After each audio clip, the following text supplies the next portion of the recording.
Bienvenue sur Oli et Thanato, le podcast inspirant qui parle de la mort et des deuils pour les vivants. Mais en réalité, ça veut dire quoi ?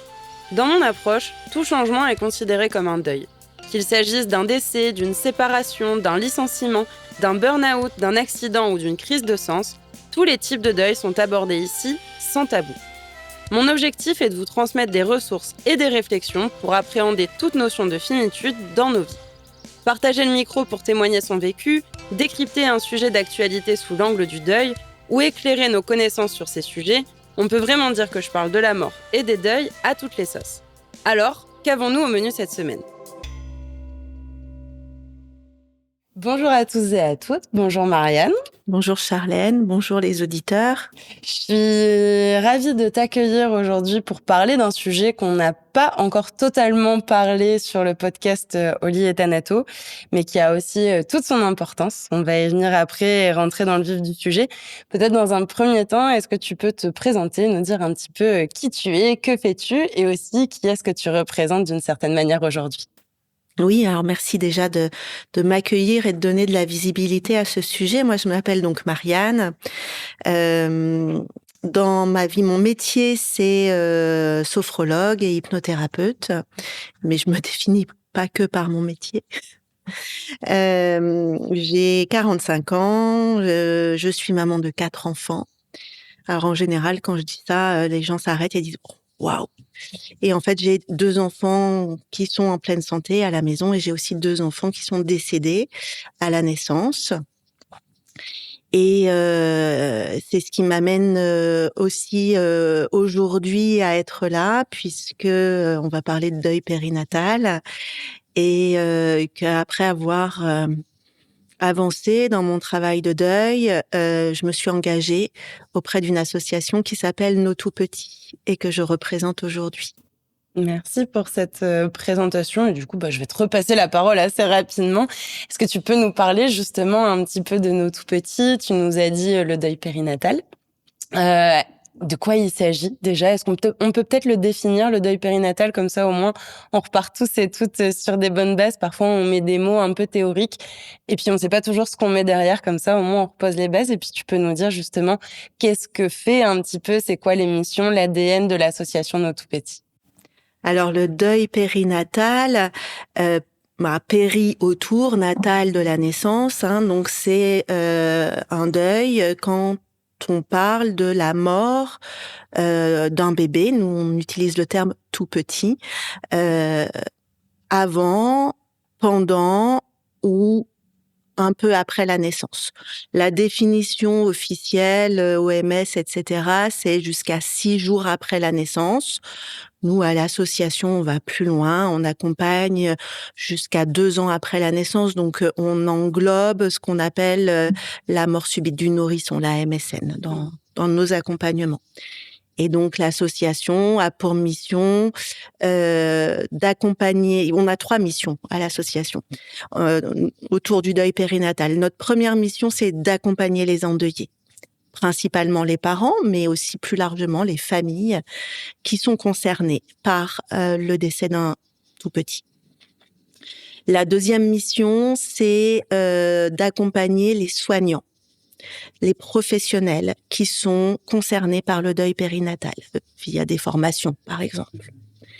Et notre troisième axe de travail, c'est d'œuvrer à la reconnaissance médiatique. Et donc, merci encore pour ton invitation, médiatique, mais aussi sociale et juridique du deuil périnatal. Donc voilà les 3 axes sur lesquels nous travaillons. C'est une association qui est née à Lille. C'est Maryse Dumoulin qui est à l'origine de cette association, qui était médecin à Jeanne de Flandre et qui, avec son amie obstétricienne Anne-Sylvie Viala, ont été un peu confrontés au désarroi des familles. À une époque, je sais plus la date exacte, mais c'était dans les années 80. Donc il y avait aussi, il y a eu beaucoup de progrès, heureusement, de fait au niveau social et juridique. Peut-être qu'on aura l'occasion d'en parler aujourd'hui ou une autre fois. Mais voilà, à cette époque-là, c'était compliqué pour les familles, pour les parents. Et dans ce désarroi, elles se sont dit non mais c'est pas possible, on doit agir. Donc l'association a d'abord été rattachée à Vivre son deuil. Et puis c'est ensuite envolé de ses propres ailes et on existe toujours depuis ce temps-là avec une équipe qui s'est renforcée. Maryse Dumoulin est encore présente, Anne-Sylvie Viala aussi, et puis après c'est la vie d'une association. Il y a des gens qui vont et qui viennent. On a des plus jeunes aussi qui apportent du sang neuf dans l'association. Et on aura peut-être l'occasion de l'aborder aussi. On propose plusieurs axes de travail, mais les auditeurs peuvent retrouver tout cela sur notre site internet nostoutpetits.fr. Et parmi les différents axes de travail, moi, dans cette association, je suis référente pour les ateliers fratrie, puisque je l'ai dit, on accompagne les parents, mais aussi plus largement les familles. Et quand il y a un bébé qui meurt dans une famille, on s'occupe souvent beaucoup des parents, et c'est normal. Il convient aussi de penser aux frères et sœurs qui sont aussi endeuillés par la mort d'un bébé. Bien sûr. Merci pour cette présentation exhaustive, en tout cas assez riche de l'association Nos Tout Petits. Tu le disais, c'est une association qui a été créée à Lille. J'en profite pour dire qu'on est aussi dans les locaux de la Maison des Usagers qui se situe au CHU de Lille, là où vous proposez aussi des ateliers. Absolument. Donc voilà, ça vous permet... Alors la salle est beaucoup plus grande, mais ça permet d'avoir un petit avant-goût, une petite idée. Et tu disais justement que les choses ont beaucoup évolué dans le temps sur ce sujet-là. Malgré tout, ça reste un sujet qui est encore peu compris, mal compris, parfois invisibilisé, tabou, enfin un petit peu tous ces termes, et chacun fait un peu à sa sauce dans tout ça. Est-ce que tu peux nous dire, justement, tu nous partageais qu'il y a eu des évolutions, que ça a bougé, que on va croiser les doigts, je pense, toutes les deux, pour dire qu'on souhaite que ça continue à bouger, que les lignes puissent encore évoluer, parce que je pense qu'il y a encore énormément de choses à faire. Mais est-ce qu'on va dire, tu peux nous retracer un petit historique sur ces sujets-là, comment ça a bougé ou pas, et puis peut-être nous dire aussi quels sont les freins ou les difficultés à l'heure actuelle qui fait que ce sujet du deuil périnatal est encore invisibilisé, c'est le terme que je vais garder, dans notre société, dans nos sujets de conversation aussi notamment. Alors, je vais pas rentrer trop dans les détails sociaux et juridiques parce que ça reste très complexe. On propose d'ailleurs à l'association des formations sur 2 jours sur le sujet. Okay. Donc là, on n'a pas 2 jours, mais les avancées effectivement récentes sont la reconnaissance juridique, puisque pendant longtemps, un bébé mort avant la naissance n'avait pas d'existence juridique. Aujourd'hui, on peut l'inscrire au livret de famille, et depuis vraiment très récemment, on peut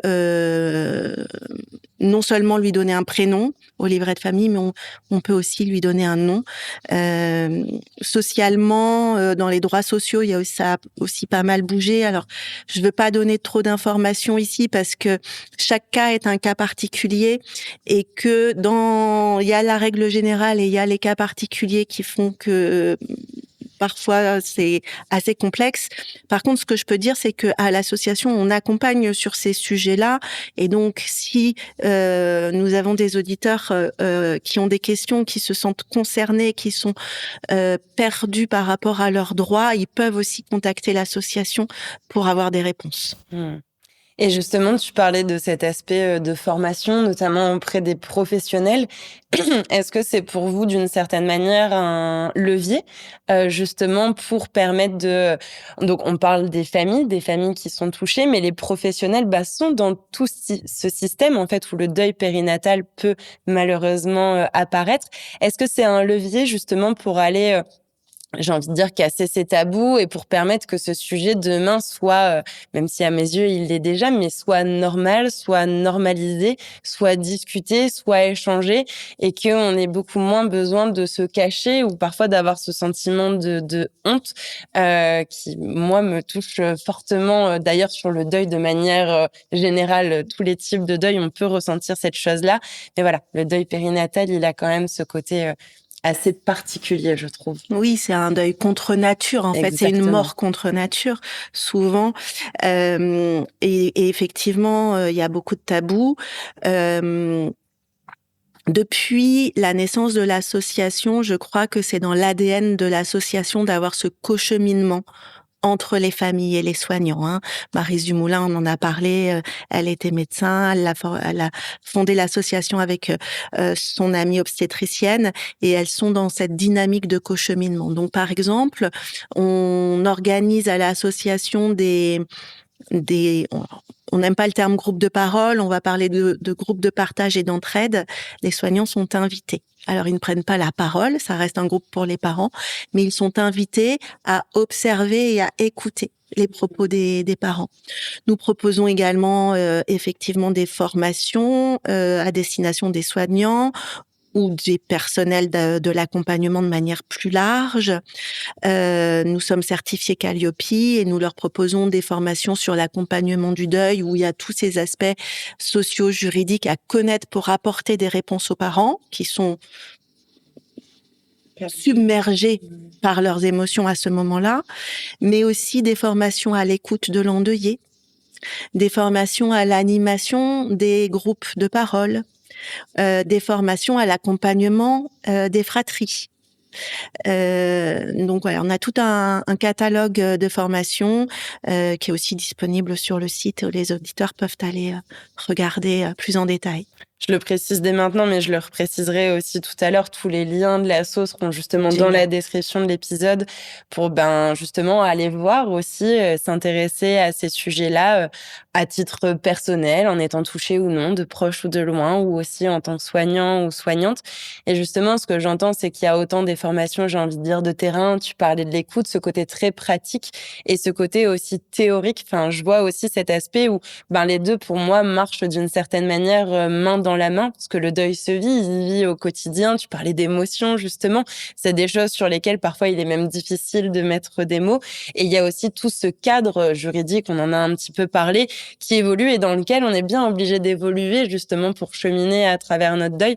Donc, je trouve ça très complémentaire et très riche que vous ayez cette double proposition, si je peux le dire comme ça, avec mes termes. On pourra peut-être revenir aux soignants s'il y a d'autres choses que tu as envie d'ajouter. Mais c'est vrai qu'on peut se dire que les premières personnes qu'on voit touchées par le deuil ou peut-être les personnes auxquelles on va le plus penser, c'est les parents. Et je vais le mettre de manière plus large avec la famille, en fait, les proches pour intégrer aussi la fratrie parce qu'on en parlera juste derrière. Et il y a plein de phrases pas toujours très agréables à entendre, mais qui souvent partent d'une bonne intention, des amis, de la famille. Et je trouve que ça aussi, c'est important de venir citer un petit peu, nommer ces phrases, des retours des parents endeuillés ou de manière plus large, on va dire, dans la famille endeuillée. Qu'est-ce que tu peux entendre? Qu'est-ce qu'on te dit que les personnes ont entendu et que peut-être ça les a laissés sans voix ou qui savaient pas répondre ou que ça les a touchés, que ça leur a fait mal? Même si oui, généralement, ça part d'une bonne intention et que souvent, on sait tellement pas quoi dire dans ces situations-là qu'on dégaine la première phrase qui nous vient parce qu'on a un peu l'impression de marcher sur des œufs. Et je pense que ça peut aider et soutenir tout le monde d'avoir ces phrases en tête en disant, bon, celle-là, je ne les dis pas. Et peut-être qu'est-ce qu'on peut dire dans ces situations-là? C'est hyper important ce que tu dis, c'est que ces maladresses qui sont commises et on a plein de témoignages. J'ai même écrit un article sur le sujet aussi sur mon site de maladresses, de choses que même quand on le relit ou on le revoit a posteriori, on se dit mais c'est pas possible, comment on a pu dire ça. Ça part d'une bonne intention en fait. Ça part d'une bonne intention et c'est aussi en lien avec ce tabou et ce malaise que crée le deuil de manière générale et le deuil périnatal en particulier, parce que c'est tellement contre nature. On est tellement démunis face à la souffrance des personnes. Ça nous renvoie tellement aussi à nos propres peurs que on a envie de se comporter un peu comme un sauveur et de fuir ce contexte émotionnel trop lourd. Et ça donne des phrases comme oh bah si c'est comme ça, c'est que c'était écrit et que c'est peut-être mieux comme ça. Ça donne des phrases comme t'inquiète pas, t'en auras d'autres. Voilà, ce genre de phrases. Et on peut en imaginer tout plein. J'ai lu un article sur les réseaux il y a pas très longtemps qui disait en gros toutes les phrases qui commencent par mais au moins. Déjà, voilà. Mais au moins il aura pas souffert. Mais au moins toi tu peux en avoir d'autres. Mais au moins t'en as déjà d'autres. En gros, tout ce qui commence par mais au moins, ça doit être un petit. Les il faut aussi. Les il faut ou ça va aller, voilà. Tout ce qui minimise en fait la souffrance de l'autre. Alors, de savoir ce qu'il faut pas dire, c'est bien, mais du coup, de savoir ce qu'il faut dire, c'est mieux. Mais du coup, qu'est-ce qu'on dit? Qu'est-ce qu'on dit? Alors déjà, je voudrais renvoyer nos auditeurs à un magnifique livre de Christophe André qui s'appelle La Consolation. Et en fait, consoler, c'est pas enlever la souffrance de l'autre, c'est être là, c'est la présence. Commencer ces phrases par je. Dire je vois que ça va pas, je suis là, qu'est-ce que je peux faire pour toi? Et puis exprimer ses propres émotions. Moi aussi, je suis triste. Et je suis démunie, pourquoi pas? Et je ne sais pas quoi dire. Et puis poser la question. Qu'est-ce qui t'aiderait, toi? Est-ce que ça t'aiderait plutôt qu'on en parle ou plutôt qu'on n'en parle pas? Et parfois, en fonction des personnes, en fonction du moment aussi, la réponse peut être tout à fait différente. Et il n'y a pas de recette toute faite. C'est se connecter à l'autre, se mettre en lien et ne pas être dans la fuite, être dans l'accueil, dans la présence. Merci de le redire et de le repréciser parce qu'en fait, c'est souvent cette réponse-là que j'ai avec les invités. Mais d'ailleurs, encore une fois, quel que soit le type de deuil et quel que soit le sujet, et si je devais garder un mot qui, moi, me parle beaucoup, c'est cette notion de présence.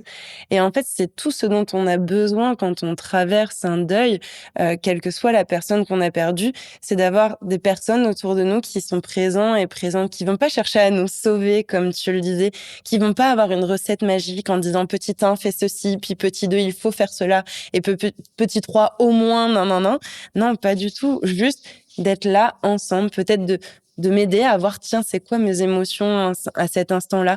Peut-être simplement de partager un café, peut-être d'aller dans un lieu, peut-être de plein de choses, en fait. Et merci de citer aussi la ressource du livre de Christophe André, La Consolation, parce que moi, ce livre m'avait beaucoup parlé, il m'avait beaucoup inspiré, et il avait beaucoup nourri aussi mes réflexions sur une conférence que j'ai faite justement sur des clés pour consoler, des clés pour être là, pour être présent, et pas pour trouver une recette magique, pas pour sauver, pas pour enlever la souffrance ou la tristesse, parce que ça, on peut pas le faire pour les personnes. On peut être à côté d'eux, et c'est ce que j'aime dans la notion d'accompagner, de marcher à côté d'eux, ni derrière, ni devant, mais à côté. Et ça, je trouve que c'est vraiment important. Et c'est, en tout cas, de par mon expérience aussi et de ce que je peux entendre des personnes endeuillées, en fait, c'est ce qui est le plus soutenant. Et parfois, rien qu'une présence, même silencieuse, juste là, l'une à côté de l'autre, parfois, c'est simplement suffisant plutôt que 46 000 mots qui parfois sont bien plus maladroits. Donc, merci beaucoup de le dire et de le préciser. Il y a quelque chose que tu voulais ajouter sur ce sujet? Bon, non, je pense que c'est déjà pas mal. J'aimerais bien qu'on puisse parler des fratries aussi, parce que comme tu l'as dit, c'est notamment les ateliers que toi tu animes, même si tu as plein d'autres cordes à ton arc, et que c'est vrai que comme tu l'as précisé aussi, les premières personnes intuitivement auxquelles on pense, c'est les parents, c'est le couple parental, normal ou non, qu'importe, mais c'est vrai qu'il y a d'autres personnes, d'autres individus qui gravitent autour, dont les fratries. Et justement, en quoi peut-être cet accompagnement des fratries est particulier, peut-être pourquoi il est mis de côté d'une certaine manière. Et puis, qu'est-ce qu'on peut faire? Ou peut-être qu'est-ce que vous faites avec l'association? Qu'est-ce que tu as envie de nous dire sur ce sujet, ce vaste sujet aussi d'ailleurs? Oui, alors c'est vrai que c'est un vaste sujet parce que quand on parle de l'accompagnement des fratries, très souvent on parle déjà du deuil chez l'enfant de manière générale, qui est un sujet à part entière sur lequel on peut parler aussi pendant des heures. Et je crois que tu as déjà fait des Oui. sujets aussi, hein, des podcasts. Donc voilà, j'invite à nos auditeurs, on va pas rentrer dans le détail du deuil chez l'enfant, mais pour bien comprendre ce qui se joue dans le deuil de la fratrie dans le cadre du deuil périnatal, il convient d'avoir cette vision un petit peu en entonnoir de le deuil chez l'enfant, la particularité du décès d'un frère ou d'une sœur chez un enfant et la particularité du deuil périnatal, donc du décès d'un bébé chez un enfant. On vient rajouter en fait de la complexité à la complexité au fur et à mesure. Ce qui va le rendre compliqué, c'est à la fois comment dire, la phase où se trouve l'enfant par rapport à son vécu de deuil, l'âge de l'enfant au moment de la perte. Est-ce que c'est un enfant qui est né après ou avant? Et c'est pas parce qu'il est né après qu'il n'y a pas de deuil. Est-ce que c'est un jumeau aussi? Ça peut, on a aussi le cas des jumeaux à accompagner. Donc tout ça, ça va rajouter aussi, on va dire, de la complexité dans l'accompagnement. Ça vient colorer en Ça fait vient colorer. l'accompagnement Voilà. que tu vas avoir avec telle ou telle fratrie. Encore une fois, il y a des points de repère et après, comme tu le disais, il n'y a pas de recette magique et on va venir s'adapter à chaque fratrie selon son âge, comme tu le disais, selon ce qui s'est passé avant, selon l'événement aussi en tant que tel. Parce que dans le deuil périnatal, comme tu le disais, il y a plein de situations aussi qui fait que la situation A n'impactera pas de la même manière que la situation B. Et qu'on est tous différents en plus de ça, qu'on n'a pas tous les mêmes ressources, qu'on va pas tous ressentir les mêmes choses. Ça fait beaucoup de situations pour montrer que finalement, et ça me permet de repréciser, je pense que tu seras d'accord avec ça, de légitimer tous les vécus et de dire que finalement qu'on le vive de la manière A ou de la manière B, c'est pas mieux ou moins bien, c'est la manière A, la manière B et les deux ont le droit d'exister et même de coexister parfois au sein d'un propre vécu de deuil. Et ça, je trouve que c'est important de le reverbaliser pour donner du crédit à ce que chacun, chacune peut vivre aussi lors d'une perte.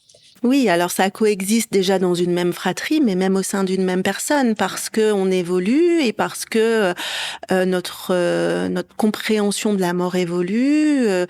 Chez l'enfant, chez le petit, on n'a pas la notion de permanence de la mort, hein, donc on se dit ouais c'est bien, ça va revenir. Et puis après on comprend que c'est irréversible, donc il y a d'autres choses qui se jouent. Et puis quand on a un deuil périnatal à vivre, l'enfant survivant, lui vit un double deuil parce qu'il perd à la fois son frère ou sa sœur, mais aussi il perd au moins momentanément ses parents qui sont absorbés dans leur deuil et qui ne sont pas disponibles pour lui. Donc ça vient rajouter de la complexité aussi. Et puis il y a tout le tabou dont on parlait déjà au début du podcast, et toutes les croyances autour de l'enfant où on se dit finalement il a pas l'air bien perturbé parce qu'il continue de jouer, et c'est très bien. Hein. Donc on lui en parle pas, on va pas lui en rajouter. Là il est bien, on va pas lui en parler. Donc on croit le protéger en fait, en le préserver en n'abordant pas le sujet, donc on vient renforcer un tabou. Alors, ce sont des exemples de fonctionnement, des généralités. Je dis pas que tout le monde fait ça, effectivement, mais nous, à l'association, on a cette formation-là en entonnoir qui nous permet d'identifier là où en sont les enfants, là où en sont les parents, et puis d'accompagner les deux dans le système, en fait, dans le système famille. Et justement, au cours des échanges avec les fratries, dans les ateliers justement que vous menez, quels sont un petit peu les retours des besoins? Alors généralement, c'est vrai qu'on le manifeste pas en disant: «J'ai besoin d'eux», mais peut-être que de par l'écoute que tu peux aussi avoir, quels sont les fils que tu retires? Alors pareil, on est aussi sur des généralités, on est d'accord, et si ça résonne pas pour certains, certaines, juste laissez couler et ne prenez pas, ces informations. Mais en termes de besoins, est-ce qu'il y a des besoins, on pourrait dire peut-être spécifiques, à une fratrie qui est endeuillée ou à un frère et sœur qui est endeuillé? Alors nous, ce qu'on propose à l'association dans les ateliers pour les fratries, c'est un espace. C'est un espace d'expression. C'est un espace d'expression sans les parents. Et ça, c'est hyper libérateur pour les enfants. Parce que quand ils sont dans leur système, forcément, ce qu'ils peuvent dire, ils voient l'impact que ça a. Et donc, ils le disent pas. Ils peuvent pas s'autoriser à ne pas être tristes. Alors que, parfois, un enfant n'est pas triste, même très souvent, et c'est OK. Ouais. Par exemple. Hein, c'est un exemple. Donc, c'est un espace sans les parents et c'est important. C'est aussi un espace entre pairs, P-A-I-R-S.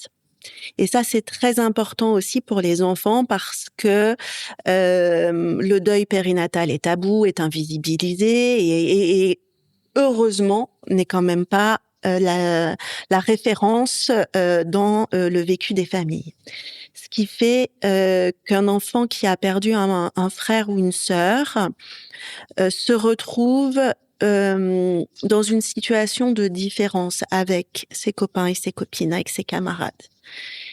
Et ça, c'est un vécu qui est compliqué, quand on est enfant. Alors, à part le tout petit qui, lui, en parle très librement, parfois, ça peut même être assez déstabilisant pour l'entourage ou pour les personnes qui accueillent ça.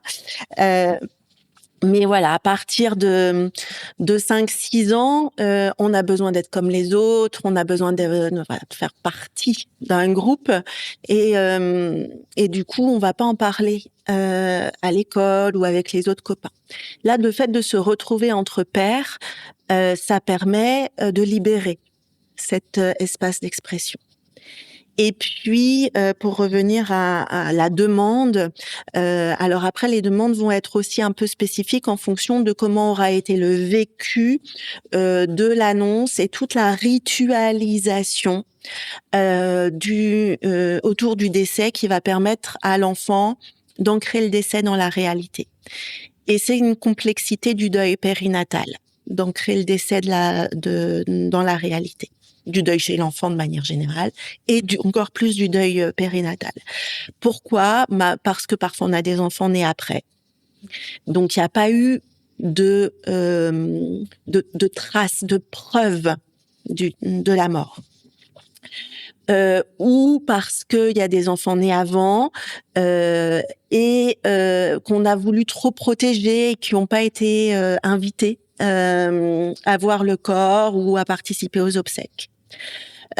Ou parce que on a tout bien fait, mais qu'ils étaient trop petits et qu'ils se souviennent pas ou qu'ils n'ont pas investi cette ritualisation à ce moment-là parce que ça n'était pas possible.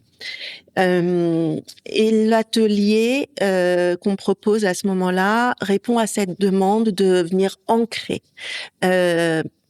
la réalité de la mort du frère ou de la sœur parce que on propose dans l'atelier une partie où on va ritualiser autour de cela par la création d'une boîte à souvenirs que l'enfant va pouvoir investir. On pourra revenir juste après sur la notion des rituels parce que je trouve que c'est quelque chose qui est très important. Et si je dis pas de bêtises de mémoire, j'en parle dans l'épisode avec Hélène Romano justement, qui peut être complémentaire de en tout cas de cette partie-là de notre échange par rapport au deuil chez l'enfant. Et, et en fait, je voulais te demander un petit peu qu'est-ce qui serait nécessaire d'une certaine manière, et peut-être certes pour les fratries, mais ça peut être aussi peut-être pour les parents, pour que ce deuil soit plus mieux accompagné, en tout cas mieux soutenu, mieux compris. Et il me semble qu'on en avait échangé ensemble, mais déjà rien que dans les termes, on va avoir un terme quand on a perdu un parent, on est orphelin ou orpheline. On a tout doucement un terme qui se dessine vraiment pour le deuil périnatal, où on peut entendre le terme parange, mamange ou papange, bien qu'il soit pas encore totalement beaucoup Il est très utilisé. controversé et du coup, ça me permet de rebondir parce qu'en partenariat avec l'Université de Lille, il y a une étude linguistique Ok. qui a été faite par Lola Marinato, qui a obtenu un prix récemment d'ailleurs pour son, c'est un postdoc, je crois qu'elle a fait, enfin une thèse D'accord. sur la linguistique autour du terme, d'un terme ou du langage à utiliser ou pas dans le cadre du deuil périnatal. Et le terme parange est très controversé, mamange, papange, parce qu'il y a le mot ange dedans, qui est connoté, qui a une connotation religieuse qui ne convient pas du tout à tout le monde. Mm. Mais ce qui fait que du coup, il n'y a pas réellement de reconnaissance. En fait, on change d'une Pas de certaine nom. manière Ouais. d'identité, de statut. On reste toujours la maman ou le papa Et d'eux. pareil pour un frère ou une sœur. C'est ça, il n'y a pas de... En fait, à part dire j'ai perdu mon frère ou ma sœur, il n'y a pas de mots. Et on parlait justement de l'aspect... Enfin, tu évoquais l'aspect rituel, mais pour moi, le mot... Alors, et pourtant, tu me connais un petit peu, les auditeurs me connaissent, les auditrices aussi, mais j'aime pas les cases. J'aime pas les cases, j'aime pas les étiquettes, mais malgré tout, pour ancrer la réalité de la perte, le fait de pouvoir se reconnaître, tu parlais d'être entre pairs tout à l'heure, bah on est entre pairs, mais entre quoi? Bah entre personnes qui avont perdu un frère ou C'est une un sœur. peu long à C'est long expliquer. quand même.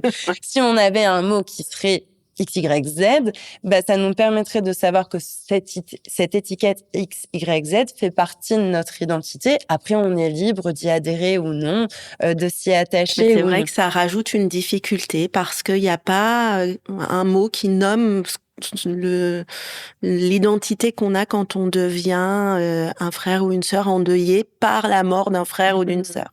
C'est un retour que tu peux entendre d'une manière ou d'une autre, par exemple dans les ateliers ou de la part des parents, parce que bon voilà, il y a ce côté adulte et je pense qu'on a aussi une autre perspective quand on est adulte ou quand on est enfant, ou en tout cas on le verbalise pas de la même manière. Hmm. Beaucoup chez les adultes, en effet. Chez les enfants, sincèrement, je pense que c'est une difficulté supplémentaire par rapport à cette identité et ce côté comment je me reconnais dans un groupe. Mais le fait qu'il n'y ait pas de mots spécifiques finalement dans les ateliers, ils savent. Ils savent qu'ils ont tous perdu un frère ou une sœur, qu'il y a tous eu un bébé mort à la maison, parfois même plusieurs, hein, parce que ça peut aussi arriver plusieurs fois. Et ça leur suffit, je crois. Ils se reconnectent, ils se reconnaissent. Et finalement, c'est ça le plus important.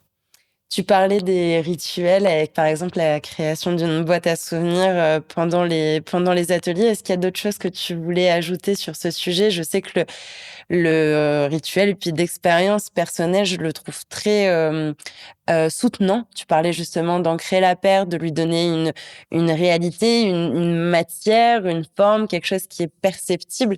Et c'est toute la difficulté aussi déjà dans le deuil, parce que bah, c'est pas toujours palpable, justement. La mort, elle est pas toujours palpable, ou en tout cas pendant un délai qui est très court. Et ce délai est parfois pas suffisant. On n'est parfois pas disponible, pas disposé dans ce délai à avoir cet ancrage de la perte, et qu'on a besoin parfois d'un temps qui est plus long, de chacun aussi son propre rythme.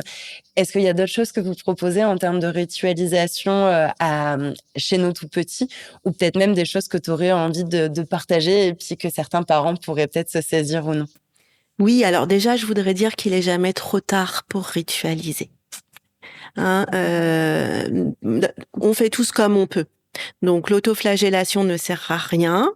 sur ce qu'on n'a pas fait.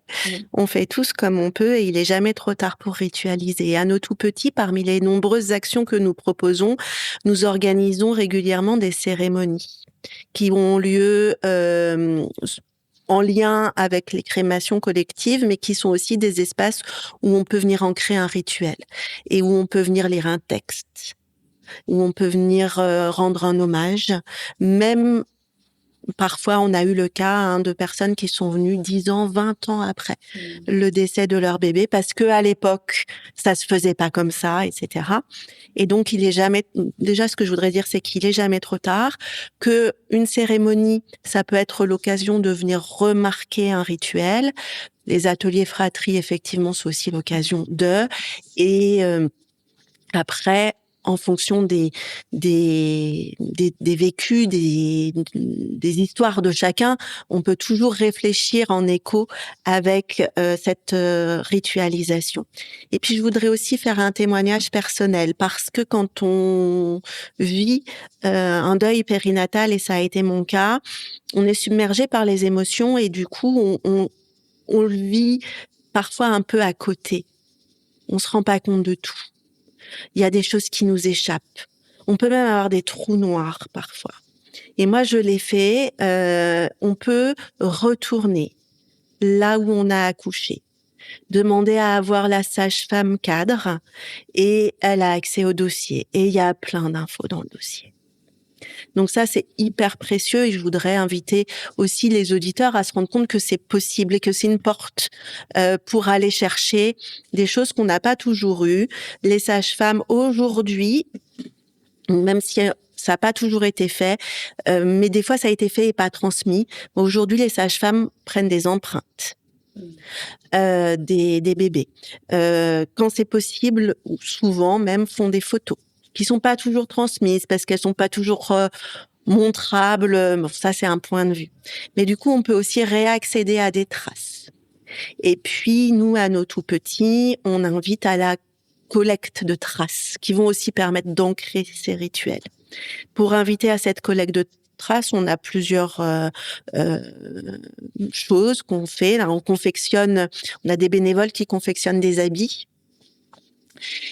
pour habiller les petits corps et on garde un morceau du tissu qui a servi à confectionner l'habit, qu'on peut ensuite mettre dans ce qu'on appelle une pochette mémorielle, où on va, qui sont aussi confectionnés par des bénévoles, qu'on va remettre aux parents et dans lesquels ils vont pouvoir conserver les empreintes, les photos, le petit carré de tissu, ce qu'ils veulent. Donc voilà, on accompagne de cette façon-là et à cette collecte, création même parfois de traces et à maintenir, reproduire même longtemps après des rituels qui peuvent aider parce que alors on n'a pas parlé du rituel tout simple qui est tout simple quand c'est possible, qui est d'aller au cimetière aussi se recueillir et d'emmener un enfant au cimetière. C'est aussi, ça fait aussi partie des rituels tout simples, mais des fois c'est pas possible parce qu'il n'y a pas eu de corps, parce qu'il y a pas ou parce qu'il y a eu une crémation collective, ou parce que c'était traité comme ça avant.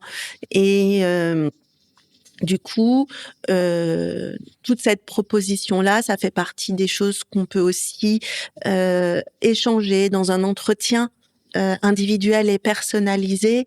Donc, s'il y a des personnes qui se questionnent sur, parmi nos auditeurs, sur ah ouais, mais moi je peux pas.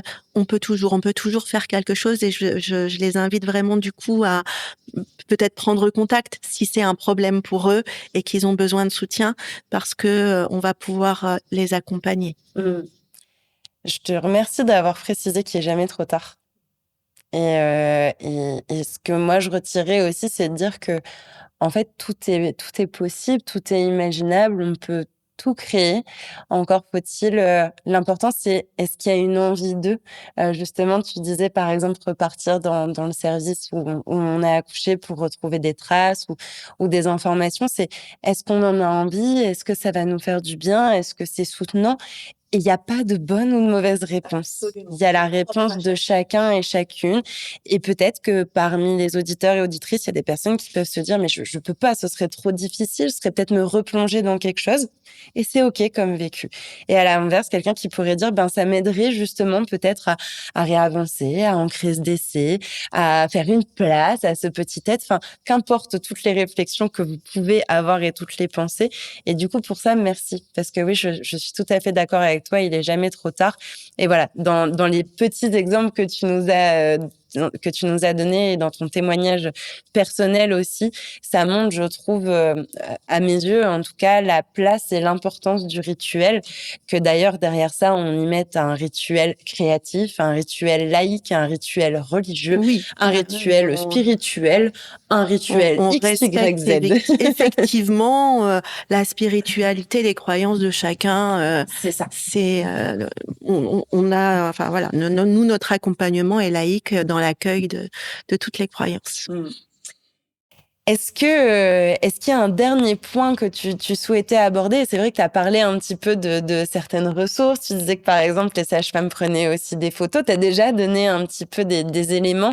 Et peut-être aussi, pour amener tout doucement la fin de cet épisode, il y a deux choses que j'aimerais bien te demander. Donc, la sono tout petit, où on sent et on perçoit, on entend la richesse de tout l'accompagnement vraiment que vous mettez en place pendant tout le suivi sur du long terme aussi. Et donc ça, comme je l'ai dit, tous les liens seront en description. Est-ce qu'il y a peut-être des associations partenaires aussi vers lesquelles tu aurais envie de renvoyer en termes de ressources qui peuvent être complémentaires de l'activité de nos tout-petits? Oui, alors déjà des associations dans le deuil périnatal, il y en a plusieurs. Il y a aussi Spama, Agapa. Donc, j'imagine que la portée de ce podcast est nationale. Et nous, nos tout petits, on est présents à Lille, mais aussi en Savoie, en Alsace, à Nice et à La Réunion. Bon, ben, si on est ailleurs. Alors, on fait aussi beaucoup de choses à distance, mais voilà, si on est ailleurs, peut-être qu'il y a une autre association locale disponible pour nous soutenir. Donc voilà, via la Spama, je crois qu'ils sont rattachés à Vivre son deuil maintenant, mais je suis même pas sûre. Donc au niveau des associations, il y a plusieurs choses. On a pas mal de ressources accessibles aussi sur le site de nos tout petits. Et puis après, il y a des choses des associations, des projets qui viennent aussi adoucir le vécu du deuil en prenant des photos ou en faisant de la retouche photo. Donc des propositions comme Souvenange, par exemple.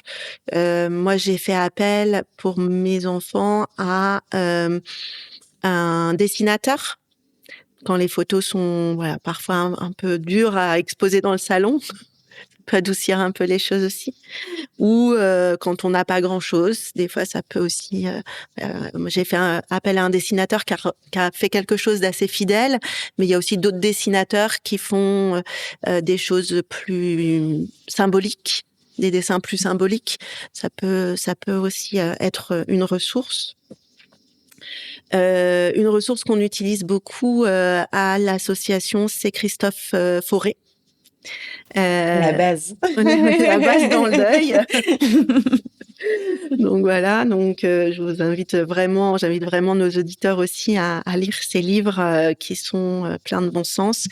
Il y a quelques films aussi qui sont sortis autour du deuil périnatal, dont le nom m'échappe, mais qui est absolument magnifique. Mais je te redonnerai le. Il figurera dans la description. Il figurera dans la description. Parfait. Est-ce que peut-être pour finir, je me dis qu'il y a des personnes qui peut-être ont écouté cet épisode et qui peut-être eux-mêmes ont vécu ou sont en train de traverser un deuil périnatal et qui n'osent pas en parler, qui peut-être, entre l'écouter de soi à soi en podcast sans forcément le partager, c'est déjà un très grand pas d'ailleurs. Et puis d'aller le partager, qu'est-ce que tu aurais envie de leur adresser comme message, comme mot de soutien, de consolation, pour reprendre un terme qu'on a abordé tout à l'heure? Qu'est-ce que tu aurais envie de leur dire?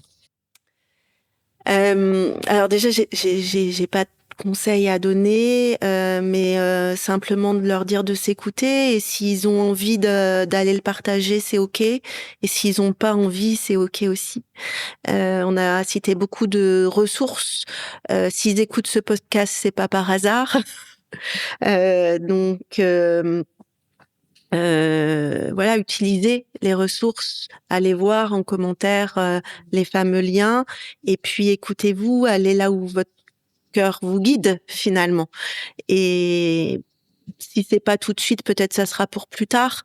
Chacun son rythme On a bien entendu dans le travail de deuil. Il n'est jamais trop tard. Ouais.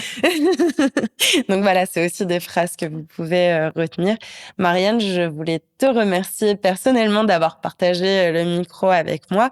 Merci aussi à l'association Nos Tout Petits de m'avoir accordé leur confiance à travers toi pour cet échange. Et puis voilà, je revaliderai simplement ce que tu as dit en disant que voilà, chacun son rythme, chacun sa porte d'entrée, chacun ses possibilités. Enfin, il n'y a pas de bon chemin. Et finalement, parcourez le chemin de deuil qui est le vôtre, et qui peut faire des allées, des retours, des bifurcations. Mais l'important, c'est que ce soit votre chemin et pas celui de votre voisin. Merci à toi, Charlène. Merci beaucoup pour ta confiance, et à très vite. À bientôt. En parlant de ces sujets, nous leur faisons une place dans nos sociétés, et c'est ainsi que les tabous peuvent se lever. Je suis vraiment convaincue qu'il est possible de développer notre résilience face à la finitude et au deuil de nos vies. Si vous voulez soutenir mon travail, vous pouvez vous abonner et noter le podcast sur votre plateforme d'écoute. N'hésitez pas aussi à le partager autour de vous et sur vos réseaux. Merci pour votre soutien, et sachez que vous pouvez même faire un don. Si vous traversez un deuil et que vous souhaitez être soutenu sur ce chemin, réservez votre séance découverte pour me poser toutes vos questions et connaître ma philosophie d'accompagnement.